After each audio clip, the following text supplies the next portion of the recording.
Hi, this is John Schaefer. You're listening to WNYC On Demand, podcasts, streaming, and MP3 downloads available when you want at WNYC.org and iTunes. WNYC On Demand is supported by DataPipe Managed Hosting Services, providing application management, hosting, professional services, security services, and compliance solutions for mid-market and Fortune 1000 enterprises. DataPipe.com.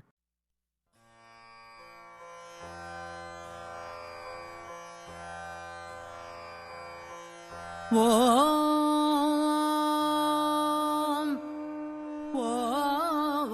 Shakti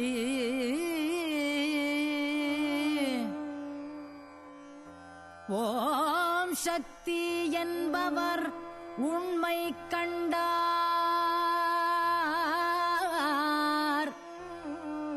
சுடர் This is Soundcheck. I'm John Schaefer. Aruna Sairam grew up in southern India without television, but with a mom who was a singer. So maybe it was inevitable that she started learning how to sing when she was just 5 and began formal training when she was 10. But Aruna didn't become a professional singer until she was married and had kids in her 20s. Today, she is one of the most sought-after vocalists of the Carnatic style of music from southern India. She joins us today for a live performance and a conversation. Aruna, welcome to Soundcheck. Hello, John. How are you? So, when most Americans think of Indian music, we think of the sitar, Ravi Shankar, North Indian music. You represent an equally ancient but very different tradition from the southern part of the country, the so-called Carnatic music. Why is that music not as widely traveled as the North Indian music? Well, I think everything has its own time, but now you're seeing more and more of us in this part of the world, and I assure you it's going to get much more in the coming few years. Well, now, among musicologists, the North Indian tradition is seen as the one that had all the outside influence, Persian music coming in, and that somehow there in the south of India, you guys were all protected from that. Is there something more pure about the South Indian music tradition? Yeah, I definitely think so, because we have this mountain range called the Vindhyas, which separates the country between as a north and south, and somehow the invaders never managed to reach the south of the Vindhyas. So this tradition was very much attached to the temples, and the temples were basically the fountainheads of lifestyle. I mean, everything came from there. So, does that mean that this music is almost exclusively sacred or devotional? Absolutely. And so it is still to this day sung in temples as well as in, obviously, radio studios and absolutely. concert I mean, one halls. can say that, the art music and the sacred music are not separated from each other. Okay. It's the same. And we're talking about Hindu temples in the south of India? Yes. What about the role of the voice? I mean, it seems like even in the north, everybody, no matter what instrument they play, they start by singing. Is it the same in the south? Absolutely. The singing tradition is the ideal for every other instrument to emulate. So all artists will learn to sing. And what is it like to grow up with a mom who is a singer? And, I mean, was there pressure on you to kind of follow in her footsteps? Yeah, I'm lucky because there was very gentle pressure to keep singing every day. But at the same time, it wasn't really pushing. And then you got to go out there and you have to perform. That pressure was not there. And I think that really allowed a lot of gestation and organic growth. Because, in a lot of Indian families, music is a family. It's like a job, It's you inherit it. We hear of musicians who are like 30th generation musicians. Yes. What about your family? Yeah, in my family, luckily, it was the mom who was the singer, but the dad he was working with the railways and earning the daily bread morning to evening, so we were looked after, so that helped. All right, we're going to hear a couple of songs here in the studio. The first of them is called Saravanabhava. I almost got through that. Saravanabhava. Yes. Which is a performance that you told me before, this was a kind of a Sanskritized version of one of the southern languages, yes, Telugu. Absolutely. Is it a devotional text? Yes, it is. Okay. Now, this is looks like a fairly standard South Indian group of instruments. The voice, the violin, Yes. and the barrel-shaped drum, the mridangam. Yes. Can you introduce the musicians that you have with you here in the studio today? Yeah, today we have two wonderful musicians playing with me. Bhaskar plays on the violin. H.N. Bhaskar also comes from a family of eminent musicians. And J. Vaidyanathan plays the mridangam. His dad and his aunt are celebrities and legends in their own lifetime. All right. Well, let's hear the first of these live performances featuring the vocalist Aruna Sairam. Her latest CD is called Divine Inspirations. This is a live performance here in our Soundcheck studio.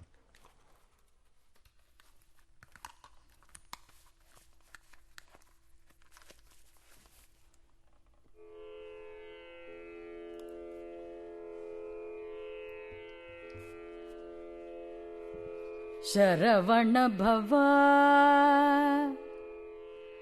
samayamedira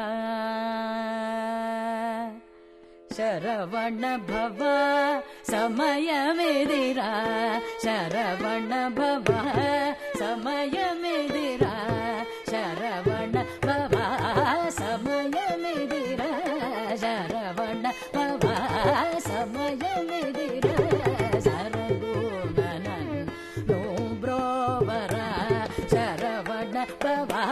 Samayamedira Saragunanan No Bhavara Saravana Bhava Samayamedira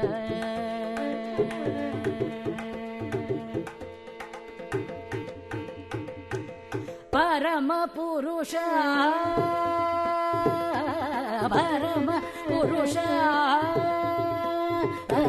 Parama Purusha Pashumaridiya Parama Purusha Pashumaridiya Surasevide Sukumara Surasevide Sukumara Mada Mada Sa Deva Deva Sa Mada Mada Sa Deva Deva Deva Deva Sa Sa Sa Sa Deva Mada Mada Sa Deva Deva Deva Deva Sa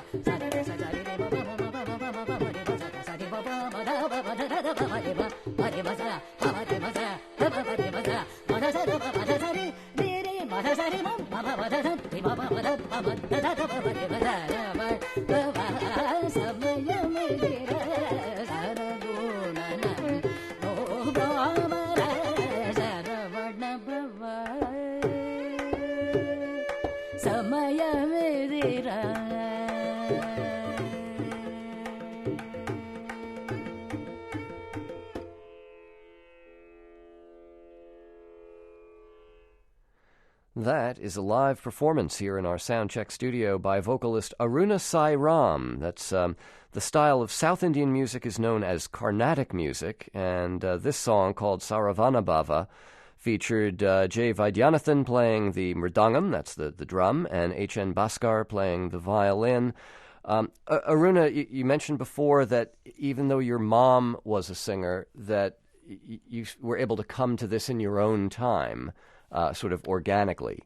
And it took a while. You were married, you had kids, you were in your 20s. Normally by that point, if you're going to be a professional singer, you're established by that point. So what was it that kind of changed the course of your life that way?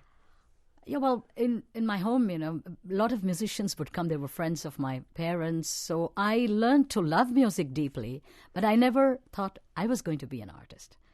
Also, by chance, my teacher, my guru, was a very great legend. So I happened to train intensively with her for 10 years, but still not very sure that I was going to be a musician. You studied chemistry, right? I studied chemistry. I was good at school. I always topped the class. So I thought, I'm going to be this chemist. I'm going to have a PhD in organic chemistry. And somewhere in the middle of all this, my mother took seriously ill. And as is the tradition, I got married fairly early. But I was lucky because my husband loves music, the family. So I studied on, I kept singing. I didn't give up any of the things that I was doing, except that the aspiration to be a performer came in much later. And that was after you'd become a mom. Yes. A couple of times over. Sure. And then, of course, then sometimes, the children come first always. So I pushed my ambition a bit further in time, and that's how you have me here. Okay. So you have toured around the world. In fact, I had a chance to meet you some years ago at the Fez Festival of World Sacred Music. You were doing a program with a French early music group. So you've done some cross-cultural things in your career. Yes, quite a bit of it. And for Soundcheck listeners who are curious, you can hear that tape from the 2000 Fez Festival in Morocco. There's a link on the Soundcheck page of our website to those recordings, Aruna Sairam, in a very different context. She's performing tonight and tomorrow night at the Asia Society here in New York, 8 p.m. both nights, and then doing a workshop on Sunday afternoon at 3. Now, you mentioned before that most of these texts are sacred, they are devotional. This particular album, Divine Inspirations, really looks back over 1,000 years. What is it that holds all of these songs together that made this seem like an appropriate project for you? Yeah, I think this is representative of what the Carnatic tradition is today. We really, I sing like a 12th century poem, which is followed by a song that is like about 50 years ago. So, but then you can see, because the temple has always been the continuum of this tradition, everything is like there is some chain that binds everything. And that's the beauty of it. So I wanted to represent all of these, years, the different languages, the traditions, and so on. Now, speaking of the different languages, Hindi is the official language, but in the South you have Tamil and Telugu and other languages which are much more widely spoken. Surprising then to find that the next song you're going to do for us is in Hindi. So how much Hindi language music is there in the South? People do sing these pieces that come under the genre of light classical songs that come on at the end of, like, a concert could last 3 hours, and the last half hour it's common for most artists to do something from out of the main tradition. This is where you would do folk songs and things like that? Absolutely. Different language, Hindi, Marathi, or something from the north, or something different than what people usually hear. So what is Govinda Leena Mal? What kind of song is this? This is a song from the famous saint poetess Mirabai, Mm-hmm. who lived in Rajasthan. And she sang very beautiful songs, complete merging with her divine spirit, something a bit like a Sufi feeling. Right, and the story was that they would just come to her in the moment, and it would come out, the music and the text right there. Yes. And people have written these down, and there's a whole collection of these songs that people still sing. Yes. Now, you're going to sing, and again, we have the violin and the percussion, the mridangam, but people may have also noticed the drone. And in the old days, you would have had another person here playing the drone instrument. Absolutely. These days, it's a little box. Yes, absolutely. Everything is, travel-worthy instruments and so on. Okay, well, why don't you switch on the box, and we'll hear another live performance. Aruna Sairam is my guest here in our Soundcheck studio. This song is called Govinda Leena Mal.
Mool,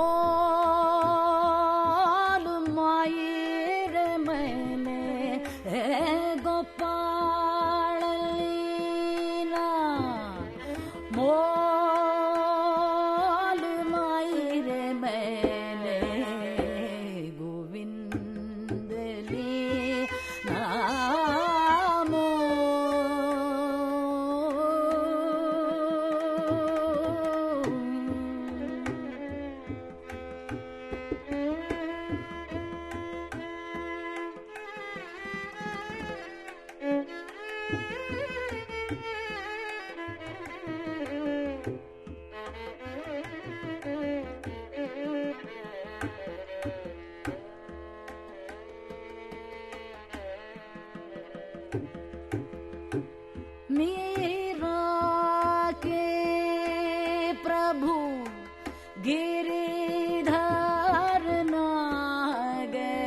Once again, Aruna Sairam singing live here in our Soundcheck studio. The song is called Govinda Leena Mall and featured H.N. Bhaskar playing the violin and J. Vaidyanathan playing the mridangam, the barrel-shaped drum. The violin, I should mention, played in South India is held upside down, so it's the same essential instrument as in the West, but played differently. And Aruna, you've mentioned the Hindu temples a couple of times as a center of life and of culture in southern India, and it remains that to this day. When you take this music out of the temples and perform it in a concert hall for Westerners who, are not part of that tradition, is it still a spiritual, is it still a sacred practice for you in a context like that? Sure. As I said, it's the art music blended with the devotional fervor. So there's a lot of improvisation, a lot of virtuosity, a lot of pyrotechnics in improvisation, 2 beats and stuff like that. All of that is built into a concert that happens in the temple. So all I have to do is when I perform at the Asia Society, for example, it's the same experience for me, except that I would choose pieces that have a lot of improvisation between which is the composition couched, so that they get the feel of everything together. So whereas in the temple you might go for things where the message of the text might be more important than the way it's delivered? In some pieces. But you see, remember that in the temples it's like a 4-hour-long concert, so we have time for everything. Yeah. Okay.